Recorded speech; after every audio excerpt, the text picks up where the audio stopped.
پر یقین ہوگا، رسول اللہ صلی اللہ علیہ وسلم کے مبارک طریقوں پر دنیا کی زندگی گزار کے آئے گا، اللہ اسے دنیا کی آخرت کی اتنی کامیابی والی زندگی عطا فرمائیں گے۔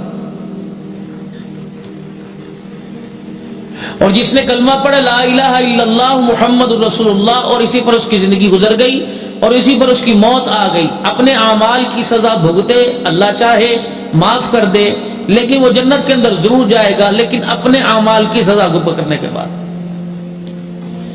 یہ بھی دنیا کے نظام میں اللہ نے دکھا دیا، چور کو چوری کی سزا، سزا کے بعد اس گناہ سے پاک ہو گیا، زانی کو زنا کی سزا، اللہ چاہے معاف کر دے، دنیا کی جو حد ہے اللہ کی طرف سے حکم ہے وہ اس پر پوری کرو، پھر اس کے بعد اللہ کے دربار میں اللہ سے معاف کر دے۔ اسی طرح دنیا کے اندر زندگی گزارنے کی، دکھ سکھ کی، پریشان کرنے کی، پریشان ہونے کی، مصیبتوں کو گلے ڈالنے کی اور خود مصیبتیں اپنے لیے کھڑی کرنے کی اور اپنے لیے اپنا ماحول تنگ کرنے کی جو سزا اسے آخرت کے اندر ملے گی، اس کے بعد اللہ اس پہ کرم فرما دے، اور چاہیں اللہ بغیر گرفت کے، بغیر پکڑ کے، بغیر اس سوال و جواب کے، بغیر حساب کے اللہ معافی والا معاملہ کر دیں تو اللہ کو اختیار ہے، اللہ کو کوئی پوچھنے والا کوئی نہیں۔ لیکن حضور صلی اللہ علیہ وسلم کے صدقے سے ہمیں امید ہے، امتی ہونے کے ناطے انشاءاللہ اللہ ہمارے ساتھ آسانی والا معاملہ فرمائیں گے۔ اگر پہلے ہی اس کی ذات پہ بھروسہ کر کے بیٹھ جائے، نہیں جی وہ اس کے عذاب ہے، مارے گا، پڑے گا، تو اس کی غصے پر اس کی رحمت حاوی ہے، اس کے عذاب پر، اس کی سزا پر اس کی مغفرت حاوی ہے، کیونکہ وہ ماؤں سے زیادہ، باپ سے زیادہ، دوستوں سے زیادہ، رشتہ داروں سے زیادہ، وہ سب سے زیادہ اپنے بندوں سے پیار کرنے والا ہے۔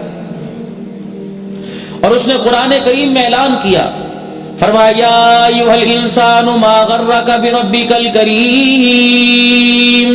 اے بندے بتا تو صحیح کہ اللہ اس کے قریب ہونے میں تجھے کس چیز نے دھوکے میں ڈال رکھا ہے۔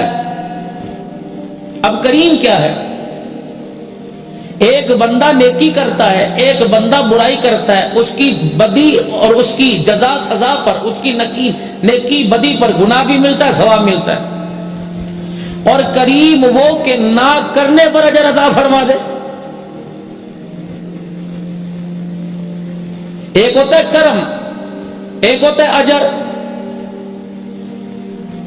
بندے نے جو کام کیا اس پر اس کو اجر مل گیا، رمضان المبارک کے روزے رکھے، پروردگار عالم نے اس کا بدلہ عطا فرما دیا، تراویح پڑھی، قرآن سنا، الہ العالمین نے بدلہ عطا فرما دیا،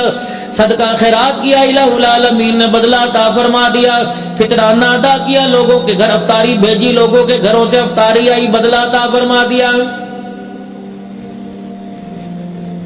یہ اس کا اجر ہے جو بندے نے کیا اس کو۔ ایک ہوتا ہے مالک کائنات کا کرم، یا الہ العالمین مجھے امید ہی کوئی نہیں تھی، اللہ تو نے میرے پہ کرم فرما دیا، سارے اسباب منقطع ہو گئے تھے، کہیں سے ذرائع نہیں تھے، کہیں سے مجھے خیر ملنے کی امید نہیں تھی، کہیں سے میرے پر رحمت برسنے کی امید نہیں تھی، لیکن مالک کائنات میں تیرا کس چیز کا شکر ادا کروں، الہ العالمین تو نے وہ بھی عطا فرما دیا جس چیز کے میں قابل نہیں تھا۔ یہ ہوتا ہے کرم کرنا۔ اسی پر مبنی احسان و ثواب ہے۔